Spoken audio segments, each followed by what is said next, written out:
came into the ER and over bleached it, and it was bleeding. So, Connor. Yes. Where are you heading? I'm going to Mexico for the 5th time. And for what? For a missions trip. And I was lucky enough to get by and avoid surgery or radiation or whatever for the trip. So I'll be going this week, and when we get back, I could be going to surgery soon, but if not, we'll head back and we'll do the videos and stuff, and yeah, we'll have a fun time. All right. So you're going down a day early, though? Yes, because I said yes really later than the group. Obviously, had been planning this since December or before that. I said yes probably a month ago. They had to go to the travel agency and get another ticket to San Diego. So our travel agent booked me a flight on Southwest Airlines, which is actually better than the one that they're going to be doing tomorrow morning.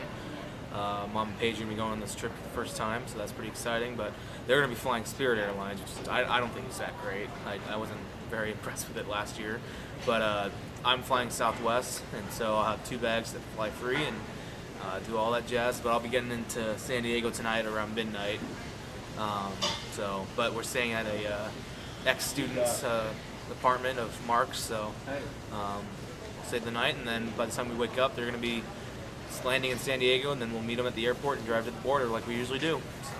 So I heard one of your little quirks is you like to arrive at the airport at least 7 hours ahead of time. Is that true? It's actually 3 hours. For international or big city airports, I always give myself 3 hours to get to the airport. Usually I have my laptop or my DVD player or iPod, or just I sleep or whatever. Bozeman and smaller airports, probably an hour and a half. But I always make sure to come in early just because I hate being that guy that shows up late and runs through security and looks like, frantic first-time traveler. I want to look a little bit experienced when I come into the airport. So what are you going to do down in Mexico? We have actually a lot of work to do. We're not even going to take the day off tomorrow. We're going to go straight into work. We're going to build I think what we're going to be doing is we're going to be starting the foundation for a house, but it still needs to, the concrete can't go down, so that's our job. We need to dig 80-foot trench and have it ready to go and so they can put the slab of concrete down. They already dug the hole for a septic tank, but we have to put it in. And then the normal things from Mexico, we're going to paint some rooms, we're going to play with some of the orphans and play soccer and do some arts and crafts, do Bible study with them, the whole jazz. But obviously in years past and then now, my main job has just been capturing the whole trip on film and in photos.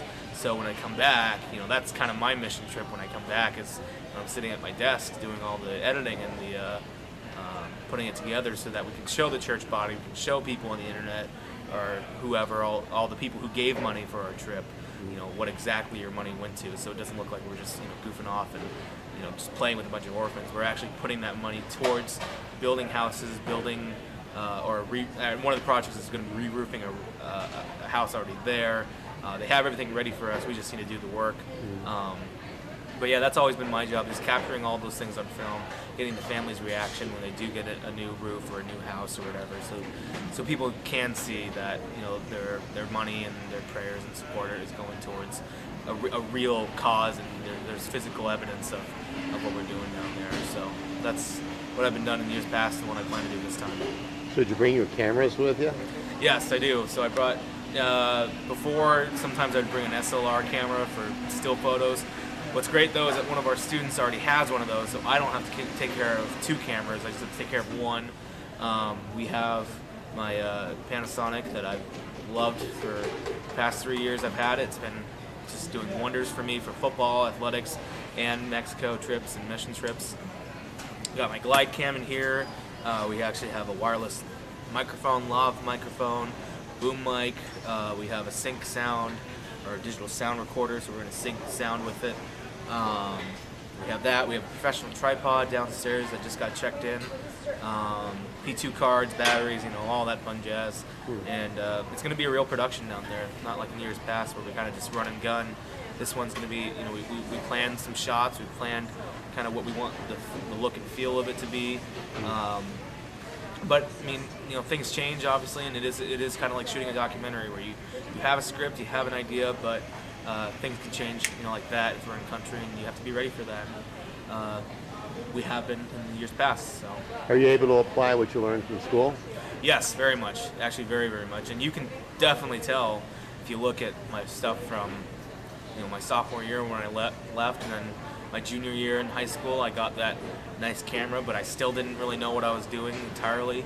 So the stuff looks nice, but it doesn't look, professional, I guess. And then senior year, I was still in the cast in my arm, so there was that. But it looked all right. It did the same thing.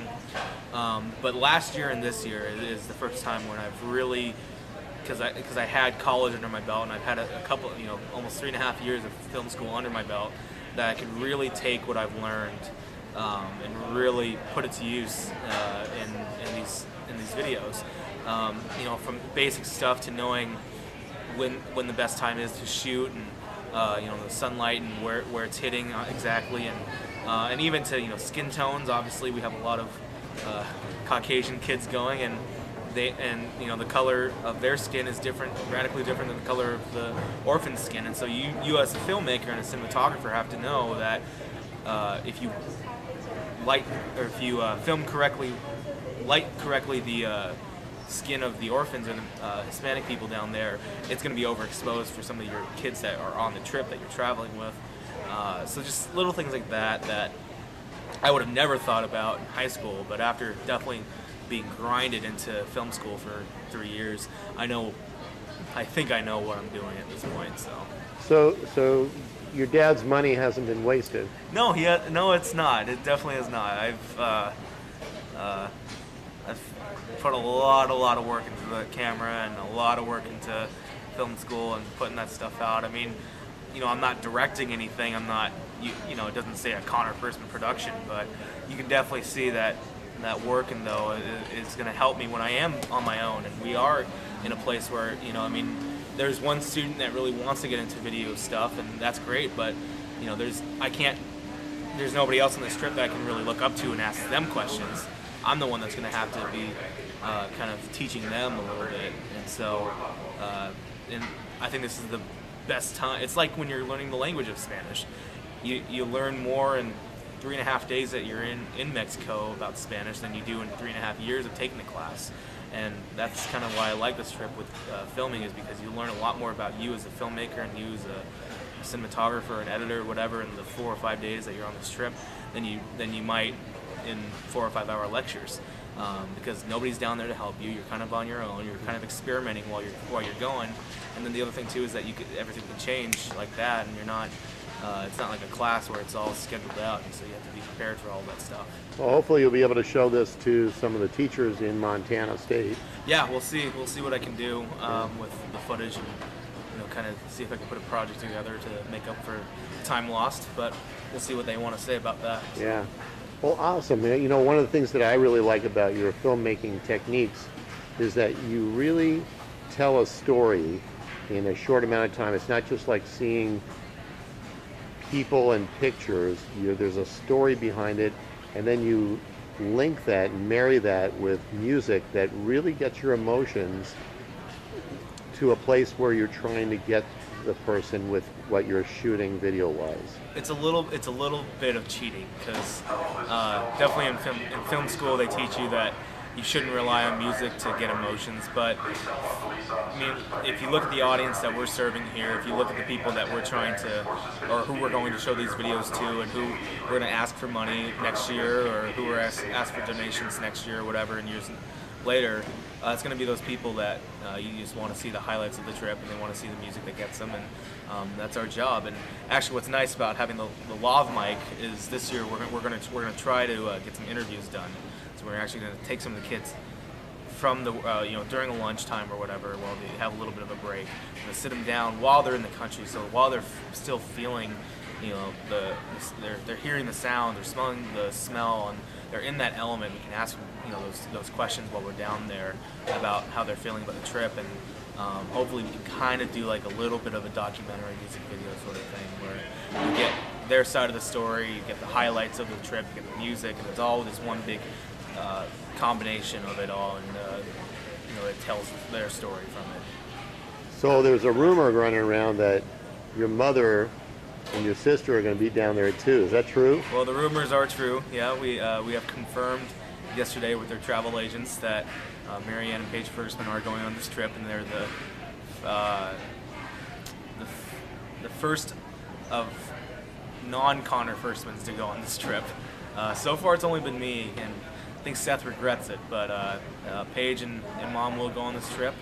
Obviously, I don't think they're going to be doing a lot of the heavy lifting or a lot of the tool work, which I think they're okay with, and I'm okay with. But they will be put to work by helping the orphans, doing the painting and all that stuff, doing the Bible study and all that. So, yeah, hopefully it's a good experience for all of them. Is your mom going to check to see if you clean up your room? I don't think she's allowed down there. I think no women's staff and no men's staff can go upstairs to their room, and she can't come downstairs to ours. So I think I'm okay for a week. All right. Yeah. Well, I'll tell you, I'm one of your biggest fans, and I am looking forward to seeing the